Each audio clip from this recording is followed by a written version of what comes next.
E aí o grande desafio é pegar aquele pessoal mais carente e mostrar para eles o seguinte: eu gosto de você e eu tô muito afim de resolver o teu problema. Eu estou preocupado com o teu filho. Eu quero que seu filho tenha perspectiva. A minha mãe é uma empregada doméstica, foi empregada doméstica. Meu pai trabalhou no comércio, carregou caixa de sapato, carregou saco de bola. E esses caras venceram na vida e me deram condição de estudar e de ir além. É o que todo pai quer, que o filho vá além, chegue mais longe. E eu quero dizer para essa mãe: eu estou preocupado com seu filho, eu quero que seu filho tenha futuro, eu quero que seu filho tenha ferramenta, eu quero que seu filho brilhe. Olha só, você brilhou aqui, brilhou nos games, brilhou na comunicação. Quantos jovens podem brilhar também nos games, na comunicação? Quantos desenvolvedores de aplicativo nós podemos ter numa área carente? Quantos talentos para a música? Quantos talentos para o esporte? O Estado tem que chegar junto. O Tem Estado mesmo. tem que se fazer presente. E assim, eu tô em São Paulo faz uns 2 anos, talvez um pouco mais.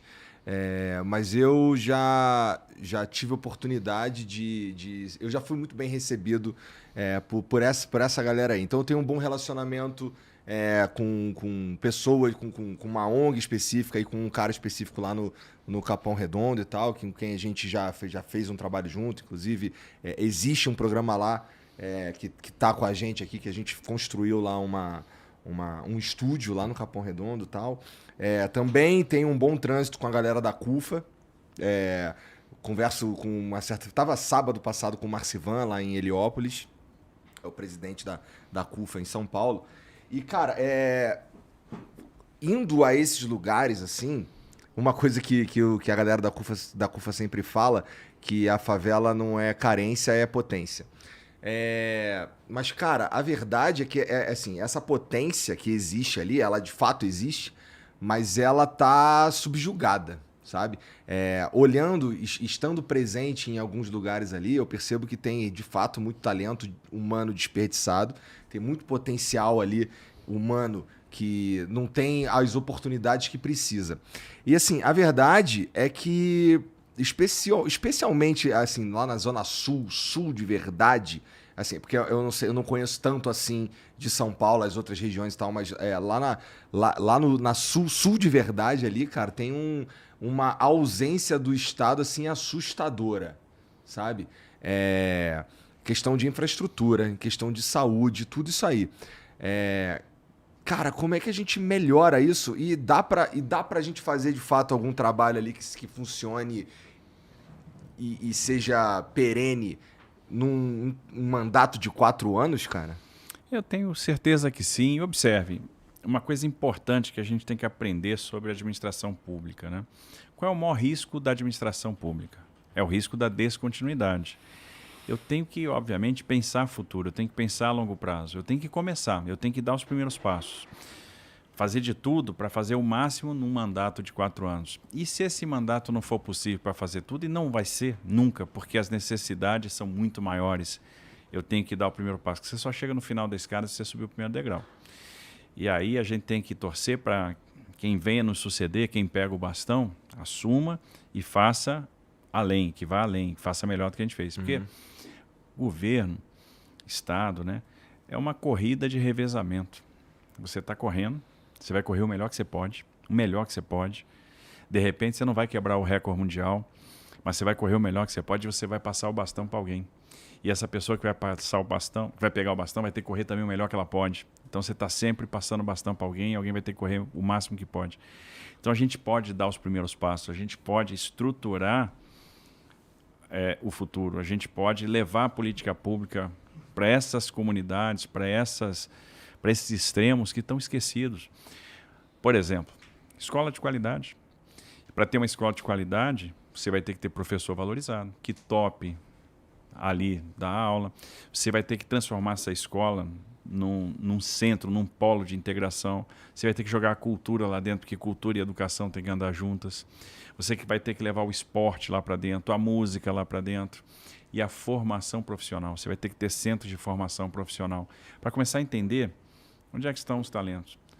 Pô, uma das visitas mais bacanas que eu fiz na campanha foi no Instituto Bacarelli, lá em Heliópolis. Então você vê os meninos, as crianças, entrando lá pequenininhas. Aí começam a ter aula de canto, né? Começam a entender como entender os sons, extrair esses sons, como mexer com a música. E elas vão crescendo, e quando você vê elas já no final dessa jornada escolar, são músicos de mão cheia. Músicos que estão aptos a concorrer a vagas em qualquer filarmônica, em qualquer orquestra sinfônica. Então você vê o seguinte, a educação pela música funciona. E quanto talento tinha ali, né? Quanta perspectiva você abriu ali. Eu vejo os estados americanos que mais crescem, Califórnia, Texas e Flórida, são os estados que mais investem em inovação. O estado brasileiro hoje que mais está crescendo, proporcionalmente, Santa Catarina é o estado que mais investe em inovação. Imagina com investimento em inovação, fomento de startup, quanto de talento vai nascer. Eu creio muito que a gente tem vários talentos para tecnologia de informação, vários talentos para programação, para o desenvolvimento de aplicativo, para a resolução de problemas, que estão ali adormecidos, que a gente precisa... Porque o que vai fazer a diferença de uma pessoa bem-sucedida para uma pessoa mal-sucedida é se a pessoa vai entender qual o talento que ela tem. Porque talento todo mundo tem. Todo mundo tem. A gente precisa entender qual é o talento daquela pessoa e aí desenvolver aquele talento. Isso passa muito pela educação, a forma como a educação acontece nas escolas, que aí eu imagino que assim, tu não teria muito poder para mexer na educação. Eu acho que tem. Tem. E, cara, como é que é o teu... Porque assim, pra gente poder atacar de verdade as necessidades nesses lugares, é preciso entender quem tá ali. E assim, existem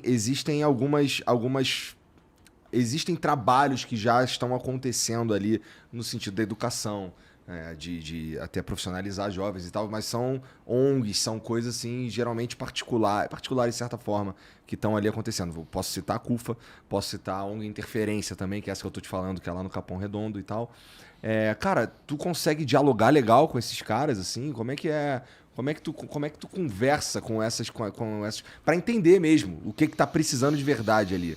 Porque eu sinto que, assim, vou ser bem sincero, se eu conversar com qualquer político aqui que seja candidato a qualquer coisa aqui em São Paulo, ele vai falar algo parecido com isso que você tá me dizendo aí. Tá. O lance é que, será que esses caras realmente entendem qual que é, o que aqueles caras ali estão precisando de verdade? E para isso, você precisa ter alguma comunicação. Precisa saber o que está acontecendo ali de verdade. E assim, você inclusive... eu sei que você foi lá em Paraisópolis que tu tem alguma coisa a ver com uma ONG também, não é? Como é que tu tá tentando estabelecer essa comunicação aí, cara? Olha só, essa comunicação nunca foi uma dificuldade para mim. É interessante, eu levei 25 anos da minha vida trabalhando com infraestrutura, cheguei no Ministério da Infraestrutura e vi que eu não sabia de infraestrutura. E como é que a gente construiu mudança em todos os marcos regulatórios, chamando os setores para conversar? Eu chamava, por exemplo, o setor aéreo, vem cá, onde é que teu calo está apertando? O que está pegando para você? E eu sou do setor. E eles me falavam coisas que eu não sabia. Não fazia ideia, para falar a verdade. Então vamos construir uma agenda de trabalho. Fez a mesma coisa com o setor ferroviário, com o setor rodoviário. Você vê que a gente passou momentos difíceis de aumento de combustível. O combustível hoje está caindo e caindo bem. O presidente Bolsonaro foi bem corajoso, atacou o negócio do ICMS, tomou porrada, todo mundo dizia que não ia funcionar e o preço desabou. E agora a cesta básica está caindo junto. Bom, esse dos combustíveis é, de certa forma, controverso, assim, até do ponto de vista legal da coisa. Mas isso é uma coisa que eu tenho que conversar com ele. Mas, enfim, mesmo com essas situações difíceis, a gente não teve greve de caminhoneiro. Por quê? Conversa, diálogo. Eu acho que eu fui o único ministro da história da infraestrutura que estava em 50 grupos de WhatsApp de caminhoneiro. Caminhoneiro tinha um telefone pessoal. Tem até hoje. Até hoje eles se comunicam comigo. Uma vez, quando a coisa estava muito tensa... Ministro? Não, fui. Agora não. Até para concorrer eu tive que me desincompatibilizar. Entendi, tá bom, em março eu saí. Mas enquanto eu fui ministro, eu mantive um diálogo franco, recebi as pessoas no gabinete, conversava, entrava no grupo de WhatsApp, estava nos grupos, o pessoal mandava mensagem, eu respondia, o pessoal me mandava uma necessidade de obra, se eu pudesse atender, eu ia lá, atendia, às vezes de forma até imediata. Uma vez a turma estava bem chateada, tinha subido o combustível, eles queriam, de novo, sempre quando sobe, vamos chamar uma greve, etc. E aí a gente chamou no Ministério uma reunião com caminhoneiros e economistas-chefes de banco. Faria Lima. E aí eu disse, olha, aqui estão caminhoneiros, aqui estão economistas de banco. Caminhoneiros, eis aqui o mercado. Esse é o tal mercado. Mercado não é uma entidade, não é um espírito. Mercado são esses caras aqui, ó. São esses caras que compram os títulos da nossa dívida, são esses caras que fazem a máquina rodar, né? E esses caras são muito sensíveis, muito nervosos. Toda vez que vocês ameaçam uma greve, eles ficam super nervosos. E quando eles ficam nervosos, descontrola tudo, o câmbio sobe, o combustível sobe. Então, no final das contas, vocês chamam e vocês mesmos sofrem. Então, a gente tem que eleger aqui nessa mesa um inimigo comum. Vamos atacar o câmbio, porque se a gente atacar o câmbio, esse combustível vai baixar. E a conversa foi super amena, e aí a gente ia controlando as coisas. Pra você ter ideia. Quando a gente resolveu fazer privatização de portos, o pessoal dizia, vocês não vão conseguir privatizar porto, é impossível. Vai ter greve de portuário, vai ter pneu queimado na frente do porto, vai ter isso, vai ter aquilo. Não teve nada. A gente conseguiu fazer a privatização dos portos, conversando com sindicatos de estivadores, Federação Nacional do Estiva, conversando com os trabalhadores das empresas, das companhias docks, ajudando, porque a gente, por exemplo, trabalhou primeiro na recuperação do fundo de pensão, no portos.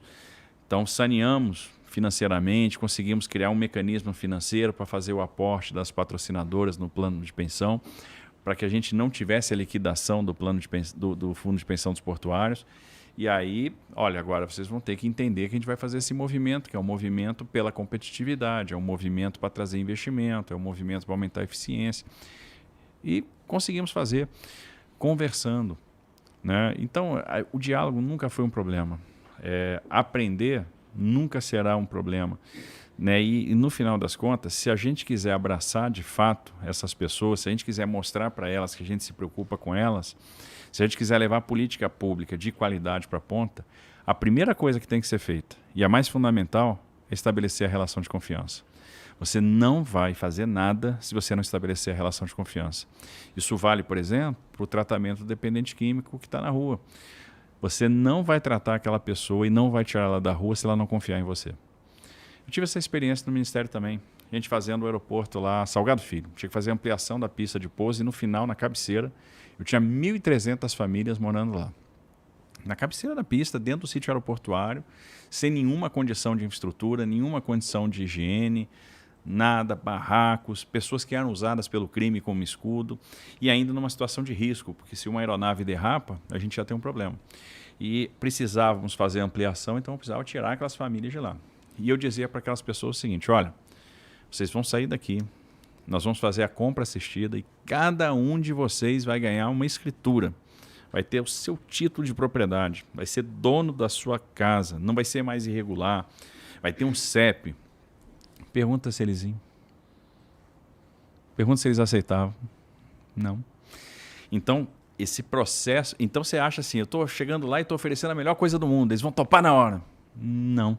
Mas onde que era que você estava oferecendo esse terreno aí? Porto Alegre. Mas era longe dos centros e tal? Não, na cidade. E assim, a gente fazia compra assistida. Então, era uma residência em cada lugar, dependia da oferta. Tá. Né? A gente tinha um valor, obviamente, para essa compra. Mas a partir do momento que a gente começou a criar a relação de confiança, começamos a fazer as primeiras compras, essas pessoas começaram a... Opa! E aí não é tão ruim. Não é tão ruim, os caras estão falando a verdade, ganhei minha casa, pô, tô com a minha escritura. Ele ganhou, pô, vamos lá que a gente vai ganhar também. E aí cria um movimento e quando você vê, você está conseguindo tirar todo mundo.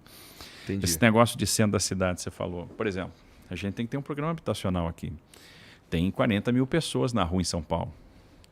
E não adianta você também querer tirar as pessoas e jogar lá nas franjas da cidade, na Zona Sul, na Zona Leste. Aconteceu no Rio, quando eles fizeram a Cidade de Deus lá e a galera não curtiu, né? Foi uma merda. No centro da cidade de São Paulo, por exemplo, na margem da linha do trem, você tem muita área disponível para construção aqui. Por quê? A São Paulo Industrial morreu na margem da linha do trem. Você tem muito prédio abandonado, muito galpão abandonado, galpão daquela São Paulo Industrial que morreu, né? A cidade de São Paulo Indústria que acabou, que hoje não existe mais. Então você tem áreas que podem ser repotencializadas, que podem ser adensadas, que podem, no final das contas, dar lugar à construção de habitação de interesse social, habitação de médio padrão, empreendimento comercial, numa lógica de parceria público-privada, onde os dois últimos financiam o primeiro, e a gente consegue dar moradia, né, com a iniciativa privada bancando pelo menos parte dessa conta, numa área central da cidade onde eu tenho infraestrutura de saneamento e infraestrutura de transporte. Então isso é transformador. E dá para fazer? Dá para fazer. E então, ninguém fez até agora por quê? Falta de vontade política? Às vezes é por não enxergar a oportunidade. A oportunidade está do seu lado todos os dias.